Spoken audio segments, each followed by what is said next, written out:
అది ఒక chasing scene. అది ఫినిష్ చేసి అక్కడ ఒక 30 పీపుల్ ఉన్నారు, జూనియర్ ఆర్టిస్ట్, క్యారెక్టర్ ఆర్టిస్ట్ అందరూ ఉన్నారు. సో డైరెక్టర్ మైక్లే చెప్పారు, ఏంట్రా ఇది, ఈ అమ్మాయిని ఎంత అందంగా ట్రై చేస్తే ముడింజిలా, ఎందుకంటే ఈ అమ్మాయి అందంగా లేదు అని పబ్లిక్గా చెప్పారు. సో అది వాళ్ళు ఒపీనియన్, ఓకే, వాళ్ళకు నేను అందంగా లేదు, అది నా ప్రాబ్లం కాదు.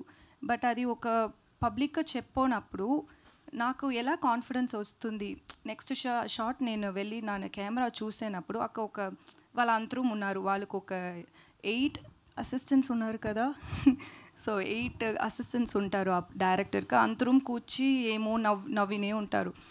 సో యాజ్ అన్ యాక్టర్ నాకు ఫస్ట్ నేను కాన్ఫిడెన్స్గా చూడాలి, దానికి director importance.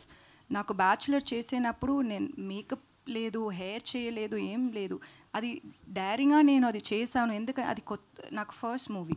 Still I did it because of the director and cameramans confidence. They told me that మీరు ఇలానే ఉండండి, ఇది బాగుంది. అది ఆ కాన్ఫిడెన్స్ కావాలి నాకు.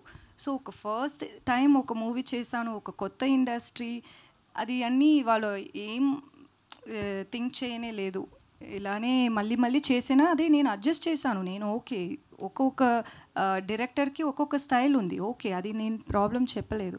బట్ అది ఒక సోషల్ మీడియాలో చెప్పినది నాకు కోపం వచ్చింది, అది అలా అయింది అంతే.